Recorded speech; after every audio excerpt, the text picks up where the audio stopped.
Hello, everybody. So this is so much fun. This is my third interview tonight, and because you need to meet these people. So, my contributors, I am so incredibly grateful for these incredible humans. And Invisible No More, Stepping into the Spotlight, is being birthed. It has been birthed, but you guys now get to read it on Friday, April 8th, because these contributors did their work on their end, and it is going to be live on Kindle on the 8th. So, in meeting these incredible humans, we're going to take the next 15-20 minutes so you can meet Keely Belton. And her title of her chapter is Being Invisible Was Not an Option Anymore. And a few sentences that I'm going to read before she takes it away is: when you grow up with the message, children should be seen and not heard, from well-meaning adults, it becomes easy to see silence and invisibility as positive. I spent most of my teenage years and young adulthood battling my desire to be invisible because I knew I had so much to offer the world. And if I wanted to succeed in my career, I had to step into the spotlight. Yes. Yes. So, Keith, tell us more about who you are and what you wrote and all that good stuff. Thank you, Hollis, and thank you for having me today. I am so excited to be here. Well, as you said, I'm Keely Belton, originally from Cape Town, South Africa, but I currently live in Oakland, California. I've lived in Oakland for the last 10 years, but I'm still a Cape Townian at heart. That I still kind of consider that as part of my home base. I am in communications. I'm a communications expert. I'm a trainer, a coach, workshop facilitator. And as an introvert, I have to mention that as an introvert, it's so easy to get lost in the background. It's so easy to embrace invisibility because I inherently want to help others be visible. I want to help set others up for success, but I'm comfortable being in the background. I'm comfortable doing my own thing. But then at the same time, it's a struggle between being comfortable being in the background, helping others move forward and step into the spotlight, and realizing, hang on, if I'm telling my students, my clients, that they need to step into the spotlight, what does it mean if I'm not willing to do the same? And that was really my impetus to get involved in this incredible project with all these incredible authors who have so many compelling stories to share. I realized this is it. I can either play small and stay in the background and keep battling, or I can step up and say, I'm raising my hand, I'm leaning officially, completely into visibility and sharing my story of how I struggled with visibility, invisibility, wanting to be invisible, but at the same time, wanting to be recognized for my skills, my talent, the value that I bring to the table every single day. There are two things I want to kind of mention. And first, I want to let you know, I don't know if you can see, but Karen is cheering you on here. Oh, thank you, Karen. Like, you're a rock star. So thank you, Karen. Thank you. Is the accent. So I know in the chapter, if you could kind of, I think it's an important point to bring up. Tell us about your view on the accent. Yes, that's really a big part of, especially because I've lived in different places, and it's always fascinating to hear how people receive a different accent. So sometimes when people hear my accent, they ask me, "Oh, you have to be Australian, or you have to be from New Zealand," and it was so amazing. I was doing a workshop when I was still working at as a corporate trainer, and one of my clients said, "Wait, you sound South African." And I said, "Oh my gosh, how did you know that?" And she said, "I love Trevor Noah.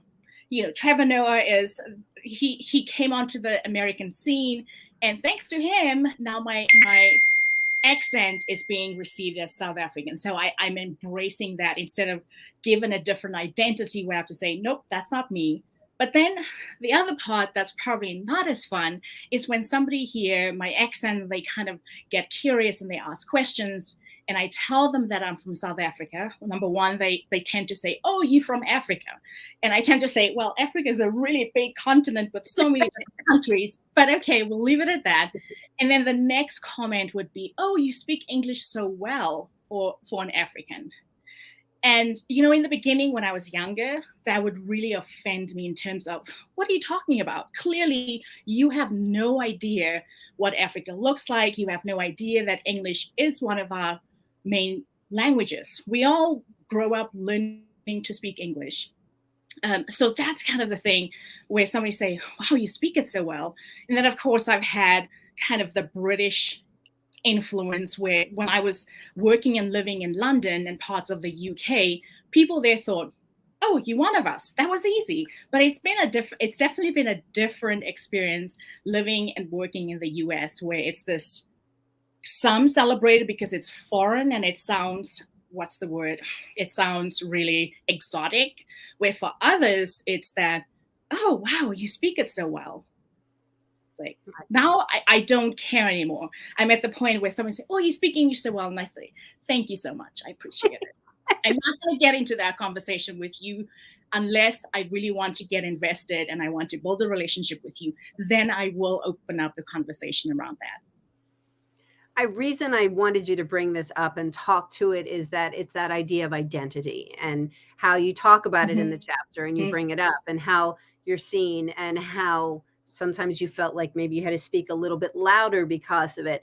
And just there's so many different ways. I really appreciate all that you expanded on that. And especially at the end when you said you get to a point where you're like, I'm comfortable with who I am. I don't need to get into this deep discussion about everything, because I've learned that it's the journey where I found that I've learned that about myself, and I've seen it in others when we're not so on guard and feeling like we have to teach everybody about everything. We pick and choose. Like, it's like, whatever, it's not a big deal. Yeah. And the wonderful thing about identity and embracing ourselves as we get older is really becoming comfortable in who we are, and it helps us. We can be intentional about which conversations we want to lean into and which conversations we don't want to lean into.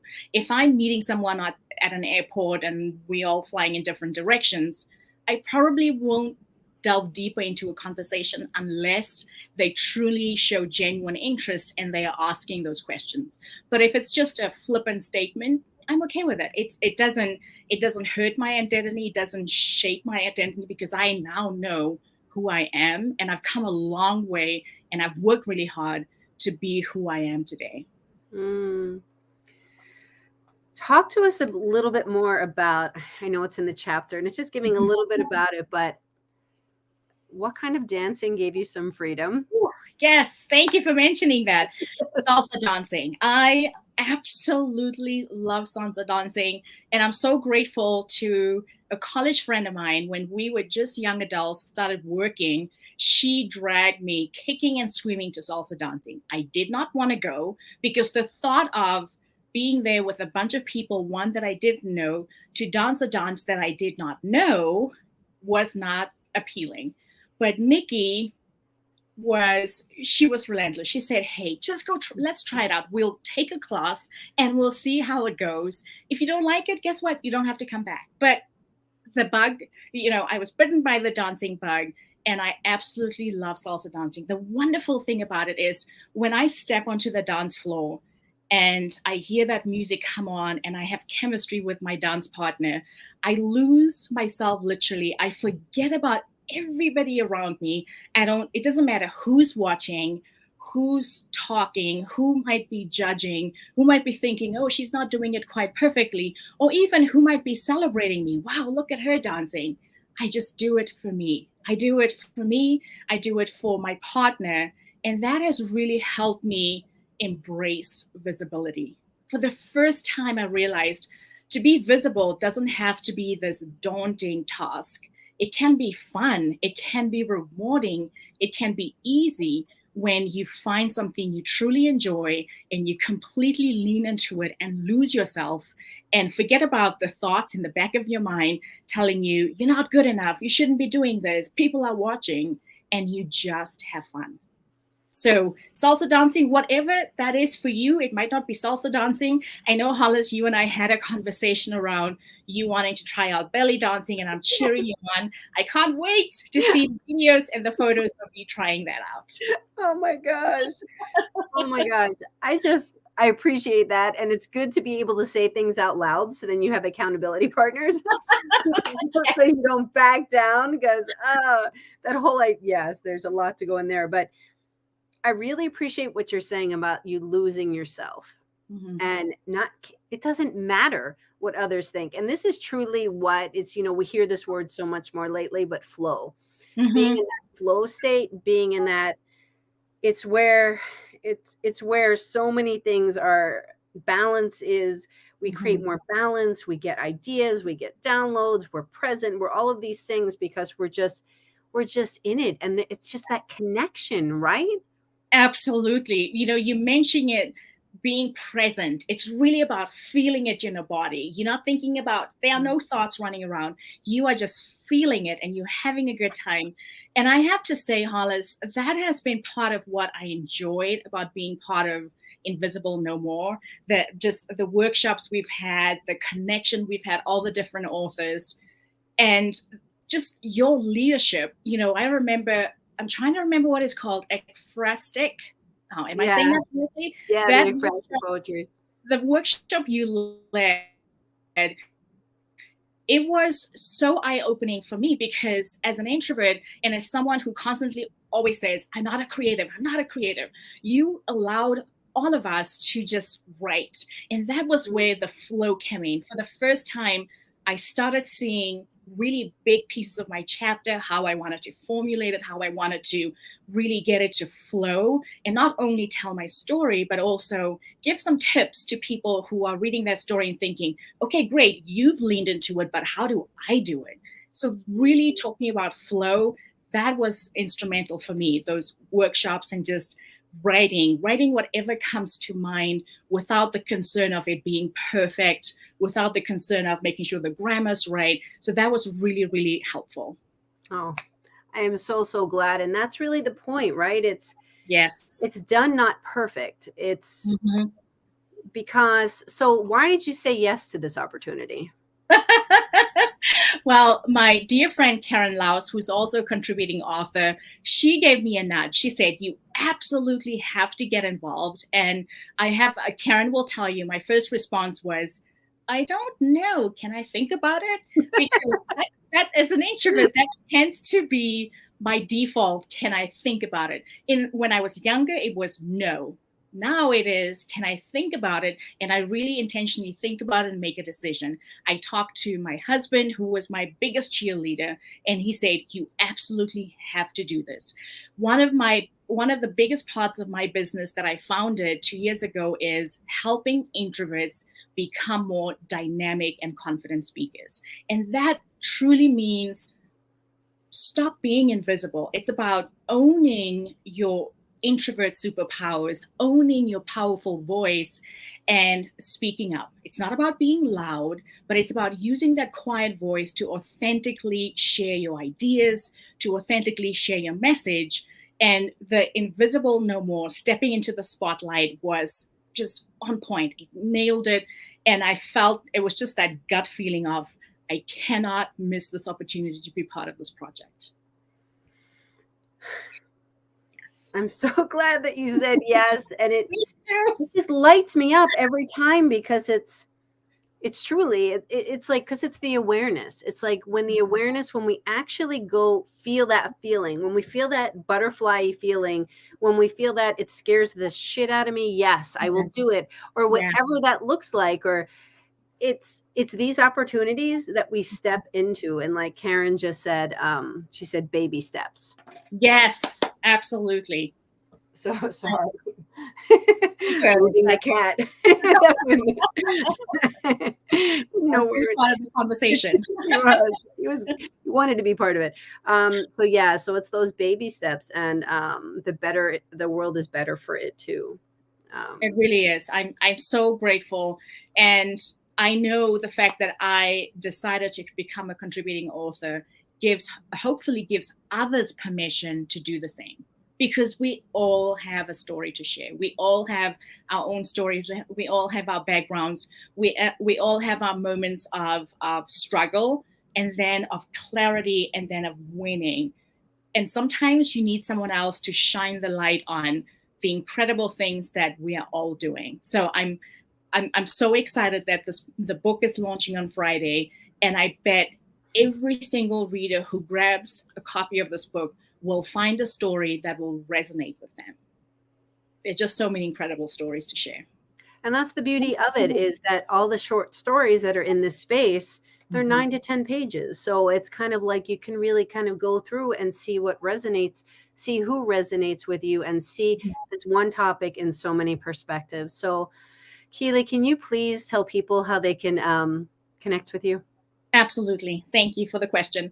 I founded my business, The Tailored Approach. And if they can reach me on my website, thetailoredapproach.com, one word. I'm also on LinkedIn under Keely Belton. So linkedin.com/Keely Belton. I'm also on Instagram, and my handle is @thetailoredapproach. And that's where people can reach me, hang out with me. I'm hoping everybody's as excited as we are to bring this forth. You know, you keep talking about birthing this incredible project, and we are all so honored to be working with you, Hollis, and to serve the world with stories that need to be told, stories that hopefully give others permission to do the same. So you're going to make me cry, and probably when I press end, that's going to happen. But Karen said also tell them about your podcast. Oh, Karen, thank you. She's such a good friend. I also have a podcast. Do you see how as an introvert, it's so easy to tell others all the amazing things they do, and then I forget about my own. I have a podcast called Communicate to Lead, and people can find it everywhere they stream their favorite podcasts. And this podcast specifically focuses on leaders and aspiring leaders who want to clarify their message and who want to become better, more powerful communicators and lead their teams, their clients, themselves to continue moving forward and to be successful. Keely, thank you so much for taking this time. She's on vacation, everybody. So appreciate you taking this time to chat and share about you. And just thank you. It's an honor, Hollis. Thank you so much. And thank you to each and every one of the incredible authors.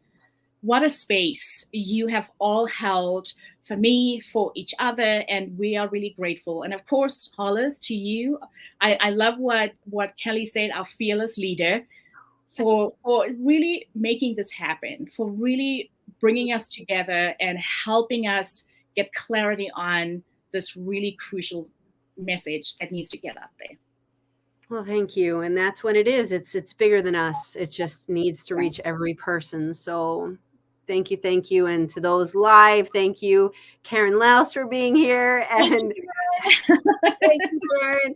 And those catching the replay, #replay, and all of the links will be available on Friday the 8th. Love you too, Karen. Thank you.